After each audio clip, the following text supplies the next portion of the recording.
Congressman. Thank you all for joining our workshop on biodiversity and the corporate world.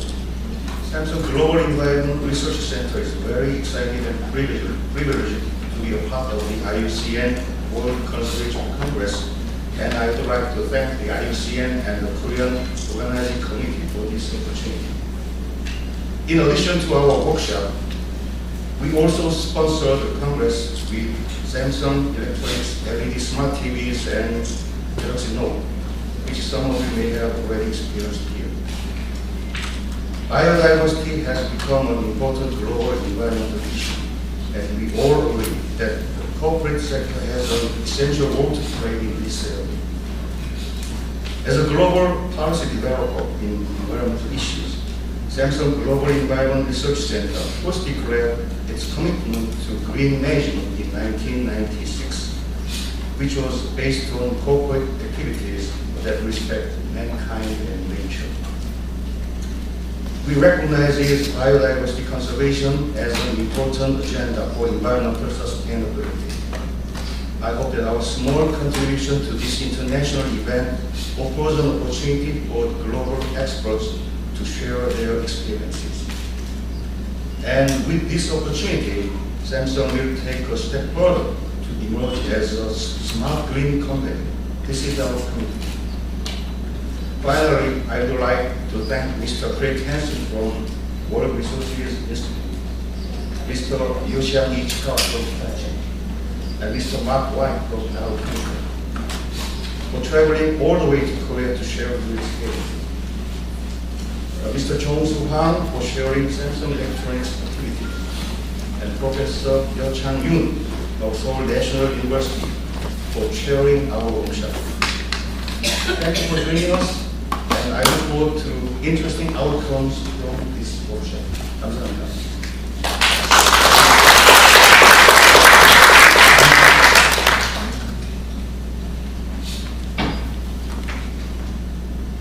네, 다음은 오늘 주제 발표 및 토론의 자장을 맡으신 서울대학교 윤여청 교수님을 소개해드리겠습니다. 윤 교수님은 미국 워싱턴 대학에서 경제학으로 박사를 하셨고, 현재는 서울대 산림과학부에 재직 중이시며 글로벌 환경경영학과의 주임 교수로도 활동하고 계십니다. 또한 한국임학회 회장, 한국환경경제학회 이사 등 활발한 학술 활동을 하고 계십니다.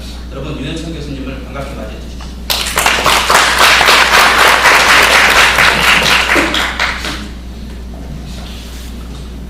안녕하세요. 지금 방금 소개받은 윤여창입니다. 지금부터는 영어로 사회를 보도록 하겠습니다. Good morning, ladies and gentlemen. I am Professor Yoon Yo-chung at Seoul National University, who is taking this role of chair of this session, Biodiversity and Cooperation. I would like to allocate time like this: 20 minutes for each of 4 presentations, followed by 1 or 2 very short, quick questions to the presenters, and then we'll have a discussion session after 4 presentations. It will be around about 30 minutes, and then we will summarize. And I would like to explain what is biodiversity very briefly. Many of you working for corporations, especially in Korea, may not know the meaning of biodiversity. Biodiversity is defined as diversity in biological systems. We can think of 3 layers or level of biodiversity. First one is genetic diversity. Second one is species diversity. Third one is landscape diversity. But maybe in a broad sense, it can be we can call nature as biodiversity conservation is almost same as nature conservation.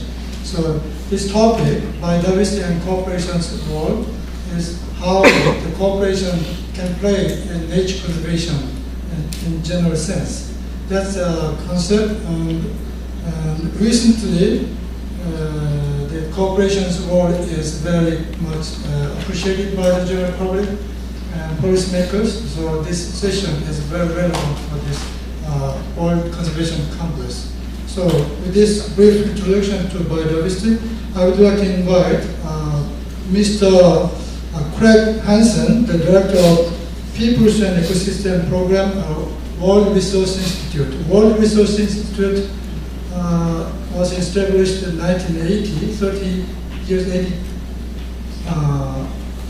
maybe, 30 years ago, and it is one of the leading think tank in nature conservation and resource conservation and worldwide.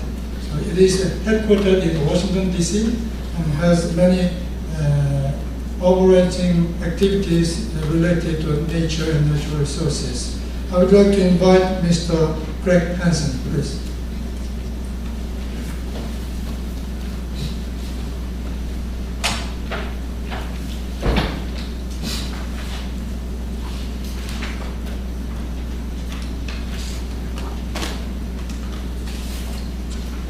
Thank you for the introduction, and thank you to Samsung for inviting me and for inviting my fellow panelists for today's discussion. And I hope you all have a chance to ask us some tough questions during today. So I look forward to the dialogue.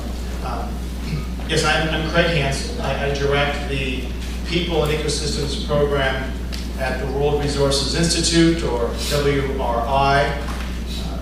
WRI has been working for 30 years with governments, private sector, civil society, and research institutions to help find practical solutions to the world's major environment and development challenges. And so today, I'm going to talk explicitly about recent developments in corporate management of ecosystem services. So in short, talking about the link between companies and the private sector and nature or ecosystems. First of all, just briefly, WRI, we're founded in 1982. We have about 220 professionals located around the world, offices in Washington, D.C., Beijing, Mumbai, and growing presence in Brazil, as well as presence in Indonesia and Central Africa. So we're spread around quite large areas of the planet.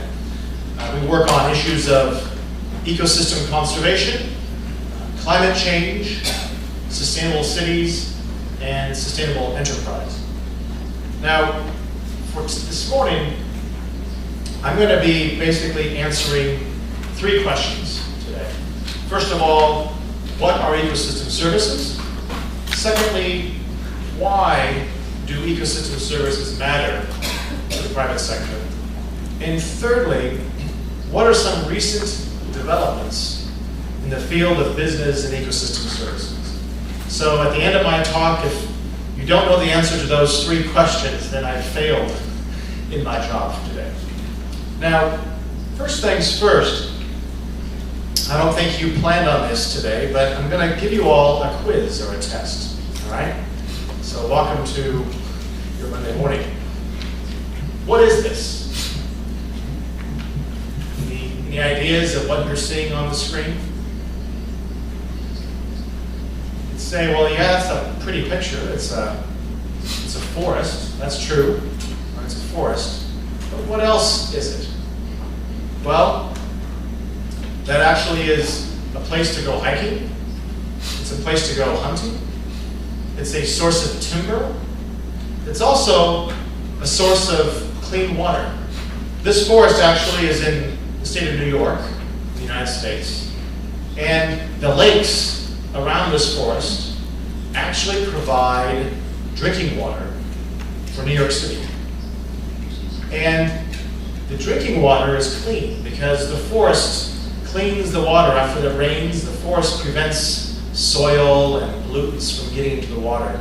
So essentially, it helps New York City have clean drinking water. And in this case, they didn't have to actually build a new water filtration plant.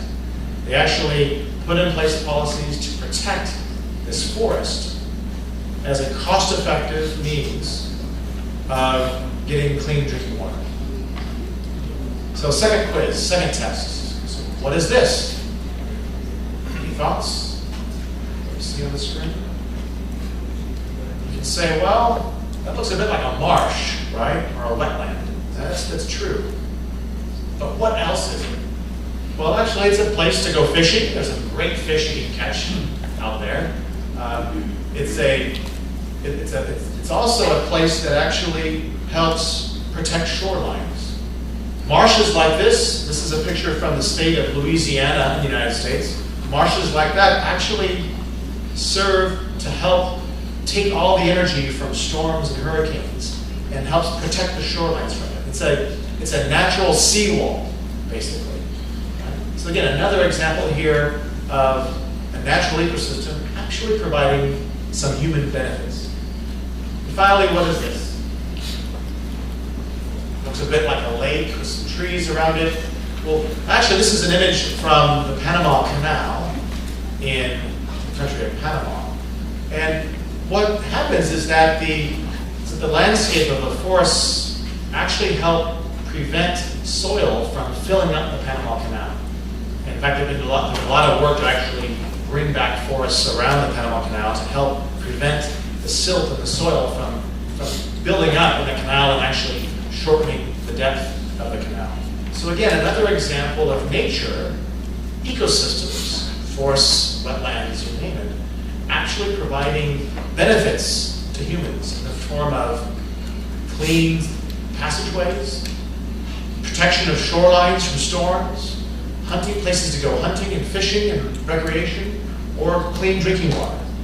So in a sense, when you see an image like this, it's more than just a forest. Right? These ecosystems provide a number of benefits that we call ecosystem services. And these ecosystem services are essentially benefits to human well-being that an ecosystem actually provides.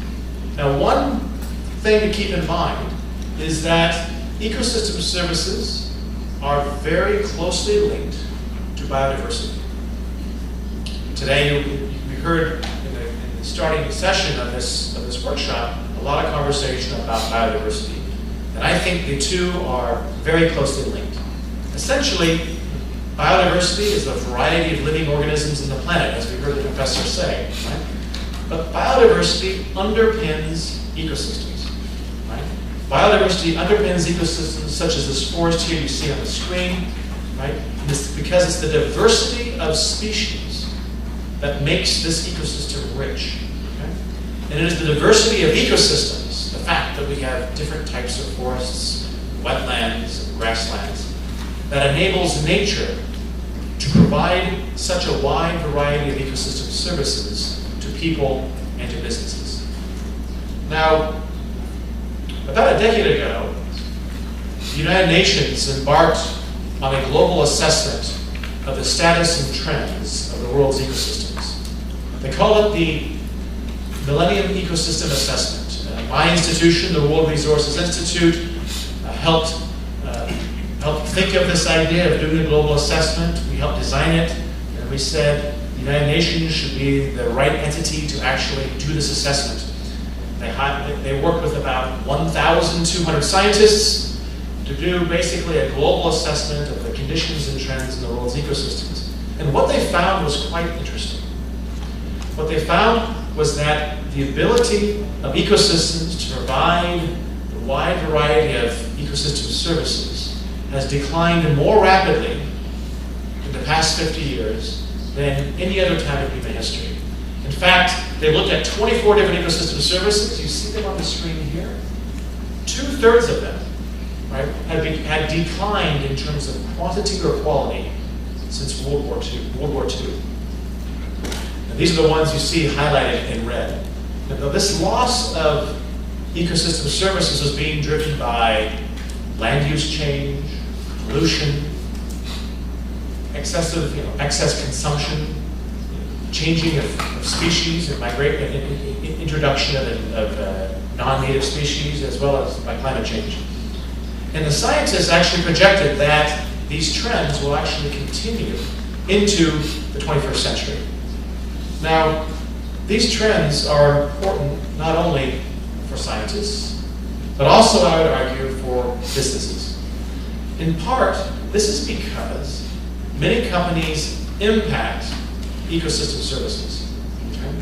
And if a company negatively impacts one or more ecosystem services, the company can become exposed to legal or reputational risk.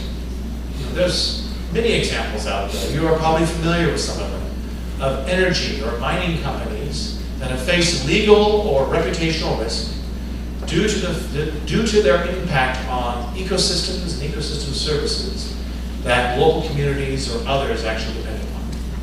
But interestingly, at the same time, companies also depend upon ecosystem services. And it's this dependence, in my view, that has been often overlooked. And if an ecosystem, if an ecosystem service that a company depends upon declines in quantity or quality, it creates a real operational risk for that company.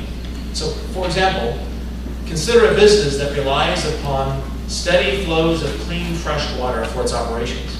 But then upstream, there's deforestation going on that actually reduces the timing, quantity, or quality of that fresh water that that company uses. Well, that actually creates a real business risk for that company because the company depends upon that ecosystem. So in short, because companies both impact and depend on ecosystem services, we found that ecosystems do matter to the corporate bottom line. Now, I'd like to turn our attention to some recent developments in this world of ecosystems, ecosystem services, and business. I'd like to highlight what I see as 4 recent trends in this world. First is the rise of ecosystem services in the minds of major financial institutions, banks. I'll give examples in a few moments. Second is the growth and availability of tools, methods that companies can use to better understand and manage their relationship to ecosystem services. Thirdly, a rapid growth in some very high-profile corporate partnerships around the issue of ecosystem services. And finally, the growth in reporting and monitoring corporate performance as it relates to ecosystem services. So first, on the financial dimension, I'd like to highlight an event that occurred last year. This is the International Finance Corporation, a member of an arm of the World Bank, came out in May of last year with brand new rules and regulations on investment criteria. What they essentially are doing now is that for the IFC to invest in a project anywhere in the world, that project has to measure and identify the ecosystem service dependence and impacts that that project actually has. And where the project is going to negatively impact those ecosystem services, the project needs to develop mitigation measures. This is the first time in my knowledge that a major financial lending institution has created a screen, a test, based upon ecosystem services for its projects. And the IFC is quite an important bank. It has $18 billion in its portfolio, and history shows that other banks typically follow the lead in terms of the criteria that the IFC actually puts in place. This, in my view, is a very important development that's going to influence corporate behavior and require companies to really take ecosystem services very seriously if they want to get lending from the IFC or from other financial institutions. A second interesting development recently is the Natural Capital Declaration. So at Rio Plus 20 a few months ago, 39 banks, investors, and insurance companies committed to assessing ecosystem service risks and opportunities in their portfolios. They've agreed to actually report on them and to start doing accounting for natural capital. This is quite important as a follow-on to the IFC. And it has some pretty large banks, the China Merchant Bank, the National Australia Bank, Rabobank, Standard & Chartered. Basically, the combined total assets of these 39 financial institutions is about 6.4 trillion with a T, US dollars. Right? So again, we're starting to get a sense that the financial institutions, the banks, the ones with the money, are starting to take ecosystems and ecosystem services quite seriously because they start to recognize that ecosystems matter to the bottom line of companies. Secondly, we're starting to see a number of tools or methods out there to help managers understand the relationship with ecosystems and better manage risk and opportunity. One such example is the Corporate Ecosystem Services Review that my organization, the World Resources Institute, along with the World Business Council for Sustainable Development, of which Samson and others are members, developed back in 2008. Now, this tool is a structured method to help managers identify business risks and opportunities relating to the company's dependence and impact on ecosystems. It's been used by more than 300 companies to change their